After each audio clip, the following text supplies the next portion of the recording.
So now we change gears, like we were saying off the top, a breath of fresh air that hockey is dropping the puck. Joining me now, Michael Russo from the Star Tribune.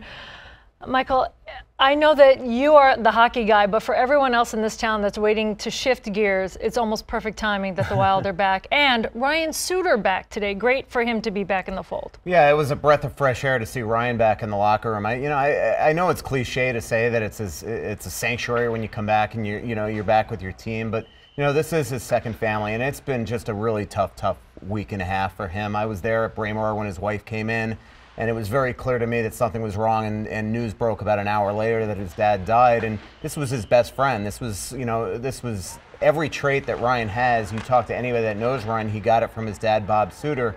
And, it's also hits the Wild hard. This is, a Wild scout and has been around the team for a long time. So, I think that just to have him back in the room and just to see right now him just go on the ice for the first time in 10 days and as well as he did today, I think that just slowly but surely it might help the healing process a bit. And kudos to him for standing up and talking to them. Yeah, he did it. You know what? He did it the way that he plays the game. I mean, it was effortless. He broke up at first, and then he kind of took a couple breaths, and then he found the wherewithal to continue, and it's kind of the way he plays on the ice too.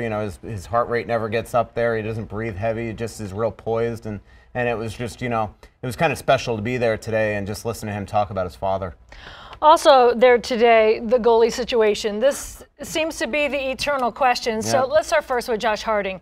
Everyone's waiting for him to come back, and then not only does he injure himself, broken foot, and not hockey related. Yeah, and it's a shame, not just for the team, which this obviously put them in a huge pickle, Dawn, but this is horrible for him too. I mean, he has climbed hurdle after hurdle to get back to where he was. I sat with him last week. He was in fabulous shape. He was feeling great. He was so ready to go back and prove that, one, he was capable of playing a full season, but also that he was able to really, put himself in a position to be back to where he was last year. Then he gets into an off-ice, altercation with a teammate is everything that we're hearing, and now he's been suspended from the team, and all of a sudden they had to bring Bryzgalov in here as on a tryout, and then that was also the thing that really precipitated going out and giving Darcy Kemper his one-way contract. Right, so he has his one-way contract, and Backstrom is back, and he's looking healthy. Yeah, he is, and it's been a while since we've seen him at 100%, and so I think we're all in wait-and-see mode. He does look very good. He looks healthy, and now we just got to see it in the preseason games. So now we're in a position here where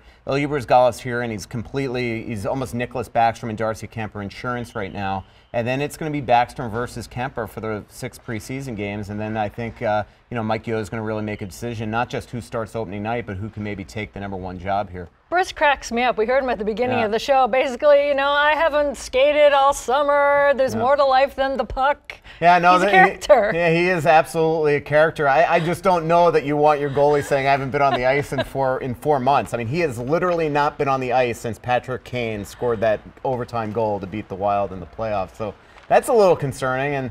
But you know what? I'll tell you what. Darcy Kemper looked great today. But I mean, the one thing with Bryzgalov is that that he can win games for you, and he's a great insurance policy. He loves the team. His teammates seem to love him, and so that's a big thing, is to have this potential insurance policy in camp now is, I think, big for the Wild. Well, that's really huge. Also coming up, we have more with Michael. New guys in uniforms for the first time. Vanek, lots of other guys to talk about. Stick around. We have more talk about the puck when we come back.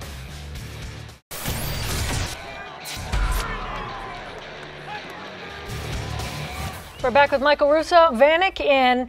He's just looking forward to just playing for this team. Yeah, he is. I did a big story on him in today's paper, and he's just excited. This has been a long time coming for him. We've rumored that he's going to come here for 2 years. He finally signs with this team, and he's in a position now where he has a chance to kind of put away all the naysayers that maybe ripped him during the playoffs and come here very motivated, playing back at home, and potentially with really good lines. I think Zach Parise and him will be interchangeable on that left wing. Today in practice, he skated with Mikko Koivu and Charlie Coyle, and I think that has the ability to be a real quality line. So you're Mike Yeo. You're coming off a great season that was unexpected, and you've got all the, I mean, we haven't even touched on Granlund and Coyle and all these guys. How is he sitting pretty right now? Do you see a different Mike Yeo? Well, he's got a 3-year extension, and I think he's hoping that those talks are gone. But yeah, he's excited.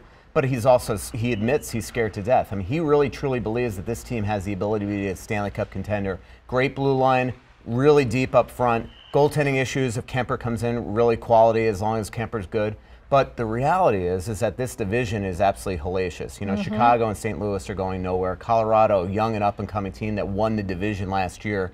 Obviously, Dallas, a team that made the playoffs last year, gets a couple real top-quality players in Spezza and Hemschke this offseason.